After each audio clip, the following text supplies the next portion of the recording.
Hello and welcome to Taiwan Talks. I'm Inka Vat.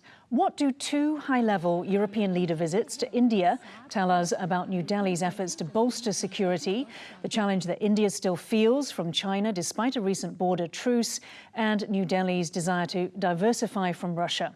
Germany's Olaf Scholz and Spain's Pedro Sanchez visited Narendra Modi in October in their bid to deepen defence and economic ties with New Delhi. What is driving Berlin's pivot to India, as well as the broader EU intent to strengthen its ties? Joining us today are Mathieu Duchâtel, Institut Montaigne Resident Senior Fellow and International Studies Director, and Marcin Jezewski, European Values Centre for Security Policy, Taiwan Office Head. Very warm welcome to both of you on the show today. On his recent trip to India, German Chancellor Olaf Scholz visited a German frigate and a supply ship in Goa. Spanish PM Pedro Sanchez inaugurated India's first privately run aircraft-making facility, a joint venture between Airbus Spain and India's Tata Group. The plant will help deliver the bulk of 56 Airbus C295 planes to the Indian Air Force. In addition, both European countries are competing to supply India with its Air Independent Propulsion submarines, with an emphasis on stealth. So, Marcin, let me start with you first. To what extent do you think we can see these developments as a result of the Russia-Ukraine war and also India's intent to diversify away from Russia as the main defense supplier? The onset of the full-scale Russian invasion in Ukraine has definitely pushed India to diversify its procurement of weapons. However, we should see this change as informed primarily by pragmatic considerations rather than normative considerations related to Russia's involvement in this war. So it is precisely because Russia needs to focus on production of weapons for its own needs and to meet its own demands that procurement from Russia has become increasingly unstable for India, and that's why the country is seeking to diversify its partnerships. And we see in quantitative terms that this change is really taking place. So it was this year that for the first time since the 60s, Russia imports of weapons from Russia constituted less than 50% of weapons procurement in which India engaged. Right, right. And so, Mathieu, practical reasons for the diversification. Any other reasons that you're aware of?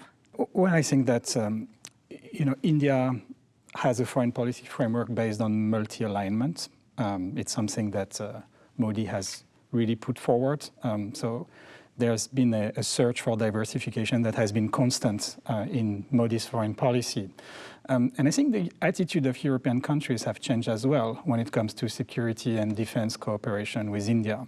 If you look at the history of India-EU ties, defense cooperation has been very central to the Franco-Indian partnership since the late 1990s. And France was really the first country to place defense cooperation at the very center of its strategic partnership with India. And we've seen big ticket sales. We've seen Scorpion submarines very early on. We've seen Mirage 2000 and Rafale. For the other European countries with the defense industry, and I'm thinking in particular of Germany, I think it's a very recent development that Germany sees India as a key potential customer. And you have the German ambassador to India on the record this year saying that defense cooperation has now to be pushed and is a priority of German foreign policy towards India. So what is it that's caused that, the urgency?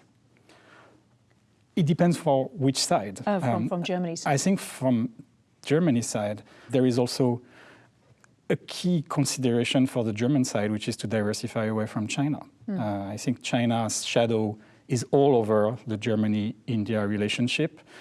Germany can do with India things that are extremely difficult to do with China currently. Clearly, defense and security cooperation is not on the table with China.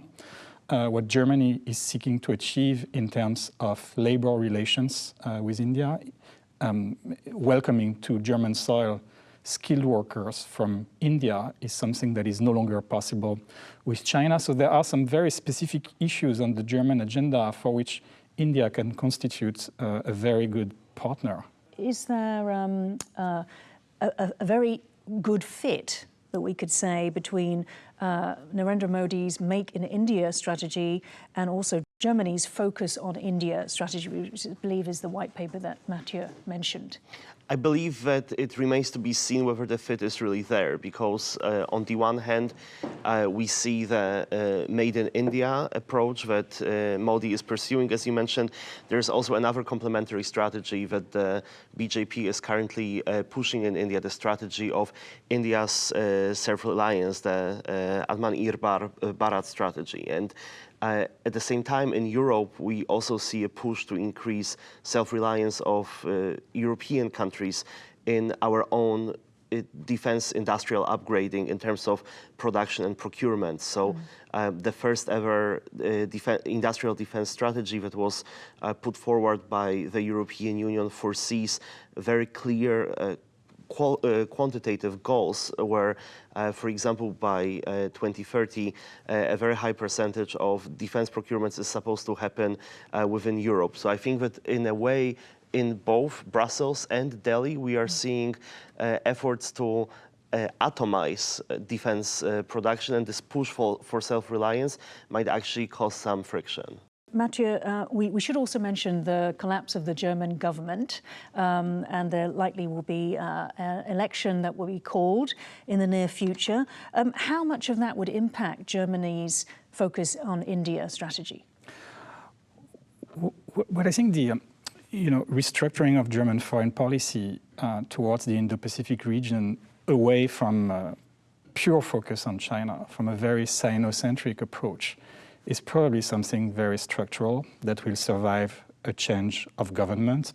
And in fact, today, the German Chancellery is the key element in the German power structure that put brakes on this diversification away from China. I'm thinking of Chancellor Scholz himself, who's been promoting this anti-decoupling narrative, who's been,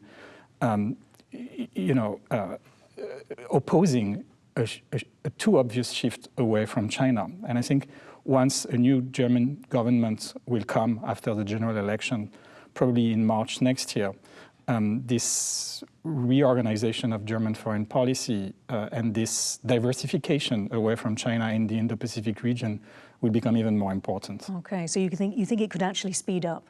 Yes. Okay, that's very interesting. Marcin, so let's get back to the submarines, which we know that Spain and Germany are competing for. How important are submarines and the modernization of the Indian Navy to New Delhi at this moment in time? I think that when we conceptualize what Indo-Pacific really is, it is a concept that puts maritime security at the forefront in security and defense policy making. And India emerges as a really strategic partner in safeguarding regional maritime security. Why is that? It is because of Chinese inroads in the region. So in the Indian neighborhood, we have seen sustained efforts by the Chinese regime to bolster their maritime presence. And I'm thinking about developments such as purchases or investments in ports in Sri Lanka, or also the strategic investments in Gwadar in Pakistan. So in that sense, India is increasingly surrounded by Chinese maritime presence in its immediate neighborhood, and the consideration of neighborhood first has long been a core tenet of India's foreign policy. Therefore, to safeguard its core interests in the neighborhood that New Delhi seeks to prioritize, maritime security emerges as a #1 concern. Okay. Recently, India and China struck a border deal. And so what does this say on a deeper level about their relations, whether it's changed, the India-China relations? Well, it's been 4 years since the Galwan Valley incident, which was initiated by the Chinese side. It was a unilateral crossing of the line of actual control that was started by the Chinese side in the context of the peak of the COVID pandemic. I think the Indian response to that encroachment has been to reset its China policy. And we've seen the impact in terms of diversification of partnership, the rising importance of Europe India's agenda is an outcome of this major incident. The recent agreement that was reached between the two sides just before the BRICS summit in Russia is a step in the right direction from an Indian perspective, but still not the level of disengagement that the Indian side was hoping for. And I think that the reset in China-India relations took place in 2020 and not with that agreement. So in other words, I think the tensions in the Sino-Indian relationship on border issues will remain despite this agreement having been reached. Right, okay. And Martin, let's just take a look at the focus on India's strategy. So Germany inside it says that it wants India to rely more strongly on German arms so that it can free itself from its arms-related orientation towards Russia. But it's not just talking about supplying arms. Furthermore, the German government will place cooperation between the German and Indian armed forces on a more permanent footing. What would this mean for both India and Germany, for this permanent footing between militaries?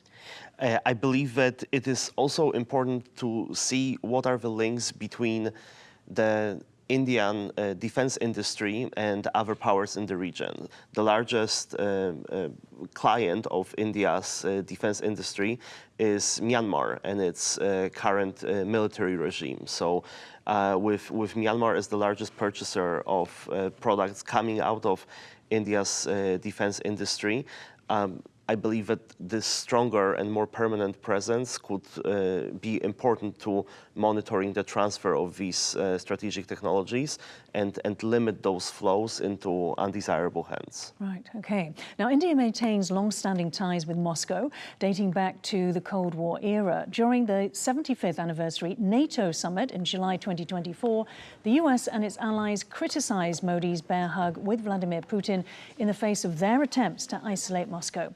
In October 2024, India was the second largest buyer of Russian fossil fuels after China, contributing 19% to Russia's monthly export earnings. Moreover, India has now become the biggest exporter of oil products to the EU. So far in 2024, EU-bound oil exports from Jamnagar, Vadinar and New Mangalore refinery increased nearly 60% year on year. During his visit, Chancellor Scholz said he believed India could be a peacemaker in the Russia-Ukraine war due to its, quote, reliable relations with Russia. Take a look. Der russische Angriffskrieg gegen die Ukraine betrifft Deutschland und Indien in vielfältiger Weise. Niemand kann vor diesem Konflikt und seinen Auswirkungen die Augen verschließen. Daher befürworte ich es ausdrücklich, dass Indien für einen dauerhaften und gerechten Frieden eintritt. Und ich freue mich über die Bereitschaft, die verlässlichen Beziehungen zu allen Parteien zu nutzen, um zu einer politischen Lösung des Konfliktes beizutragen.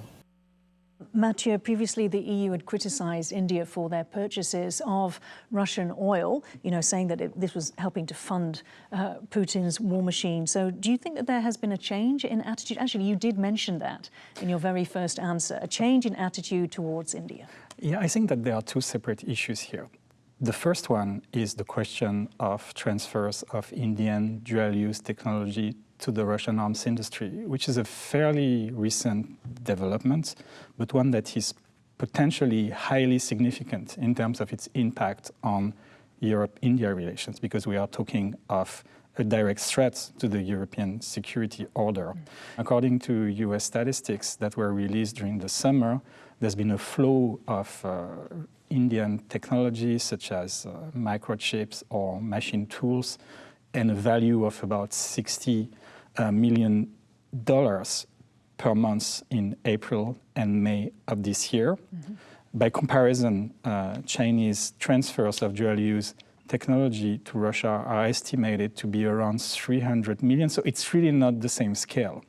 But it's still a problem. And after it was raised by the Americans and the Europeans, the Indian response was also very different from the Chinese response. Actually, the Indian government answered that there were issues with export control enforcement in India, and there were issues with compliance by key Indian companies. So the response on the Indian side was this is a problem and we are trying to address it. But if this problem is not addressed, actually this could have a very negative impact on Europe-India relations. And you can see this issue rising on the agenda and potentially becoming a problem. It's not one yet because of the relatively positive response by the Indian side. Okay. Martine, do you want to tackle the oil side of things? I think that Mathieu has started to talk about. I mean, there was a certain sense of double standards, isn't it, from the Europeans in terms of purchasing that oil from India, but criticizing India from buying oil from Russia. Absolutely. I think that double standard is the right way to describe these difficult dynamics. And even countries within the European Union that have sought to position themselves as some of the strongest voices in the defense of Ukraine, particularly countries in Central Eastern Europe like Poland or the Czech Republic, have also benefited from discounted prices of Russian oil and gas. And that's related not only to their purchases from India, but also, for instance, the exemption that the European Union has granted to 3 Central Eastern European countries from the sanctions on Russian crude oil, namely to Prague, Bratislava, and Budapest, to give these landlocked countries more time to diversify. So that has not gone unnoticed by India and other countries in the global south as well. And the concept of a double standard is making relations between the European Union and its individual member states and countries in the global south even more difficult. So I think that in the context of the relationship with India, there is a realization of that issue in Brussels, and there comes less lecturing and less of a normative component in shaping these interactions. Okay. Realizing that and perhaps wanting to fix that, maybe we've got to a stage in India-EU relations now where the differences over Russia no longer need to heed, you know, a deepening relationship between EU and India. Is that the shift that we're seeing now? Well, I think there's a fundamental difference if you compare the India-Russia relationship and the China-Russia relationship. You know that China has been described by NATO as a critical enabler of the Russian invasion of Ukraine. What we see in China's support for Russia that we really don't see in the India-Russia relationship is first very strong Chinese public diplomacy to, in fact, legitimize the Russian invasion of Ukraine as a legitimate response to NATO's expansion eastward. You see also a policy that intends to provide support to the Russian arms industry that you don't see on the part of India. And you see a trade and economic policy that is purportedly providing a lifeline to the Russian economy. So you have this policy that has 3 components, and that really differs from the way India conducts its Russia policy. And as a result, I think that even though there are issues in the Russia-India relationship that cause problems from a European perspective, the relationship can still develop nevertheless.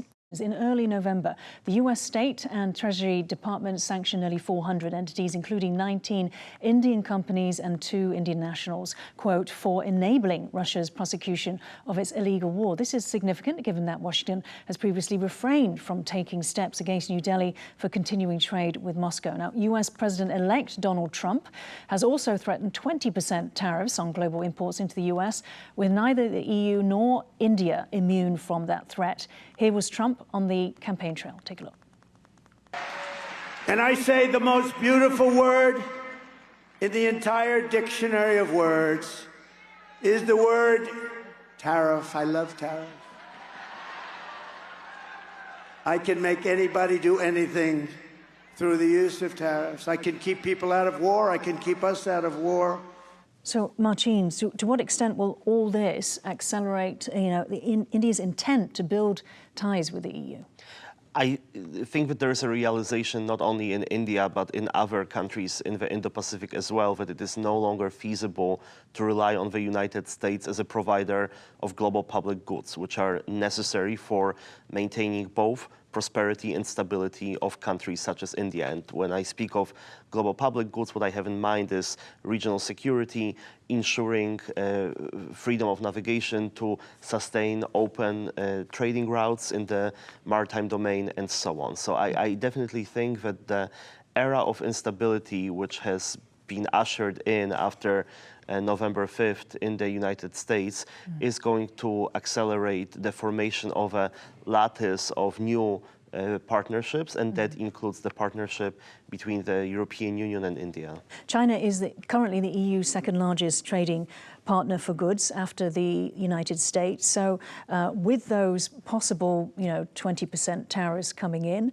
how concerned would the EU be in China maybe becoming its largest trading partner, if that stops being the US, and all the economic coercion that would then give Beijing to wield over the EU? Well, I think the EU risks being caught in the crossfire here between the US and China. If the Trump administration moves with the 60% tariff on all imports of Chinese goods, and that would be unseen in history, the logical response from the Chinese side would be to redirect those exports to other export markets, and the European Union single market stands out as a very good option, clearly. But the EU has its own economic security agenda towards China. The EU will be under tremendous pressure from the US administration to align with a very tough trade policy on China.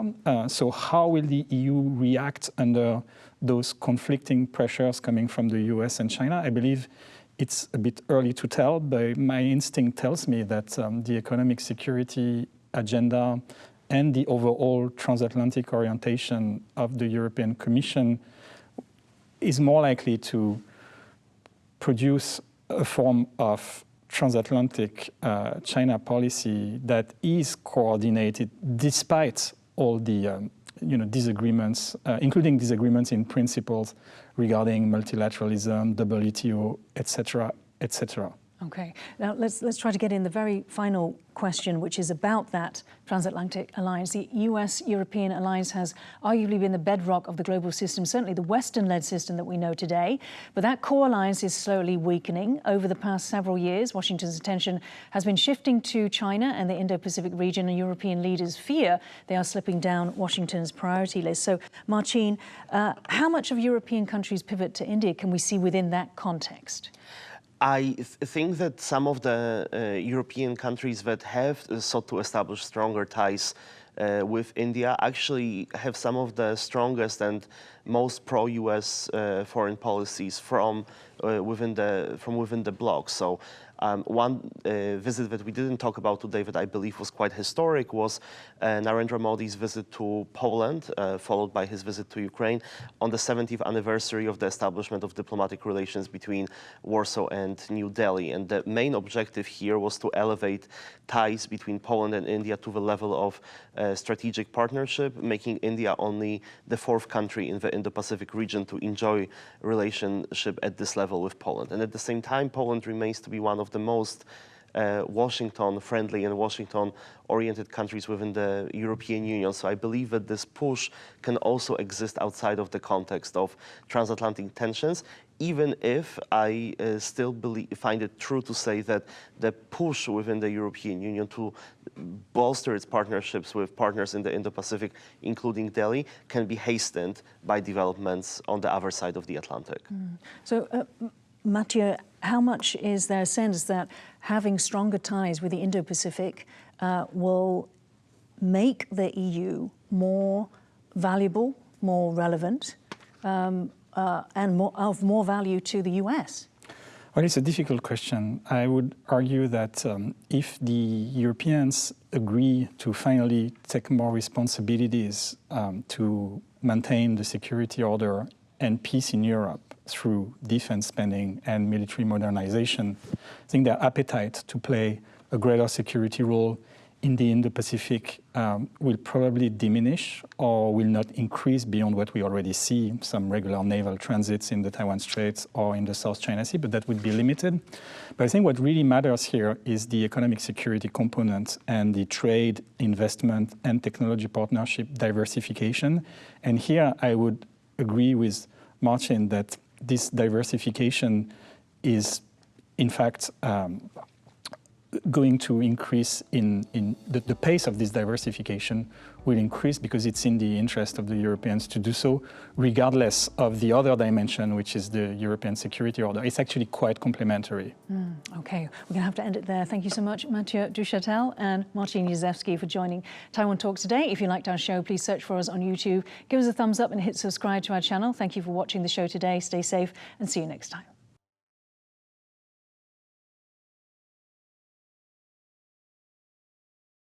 The White House has announced a $50 billion, $6.6 billion US dollars semiconductor TSMC's come out of the 2022 CHIPS Act. I want competition with China, not conflict. Taiwan punches above its weight when it comes to creating chips. The entire world has great interest in keeping Taiwan's chip industry functional. So the silicon shield that supposedly has been protecting Taiwan, is there a silicon shield? We take an exclusive look inside one of the 7 chip design firms picked to make India a semiconductor giant. How many years the TSMC can still maintain its competitive edge? People here in Japan are calling it the TSMC shock. Why is Japan so eager to restore its past glory? What do you see as the next big shift in the semiconductor industry? Taiwan's take on global headlines. All that matters, Taiwan Plus.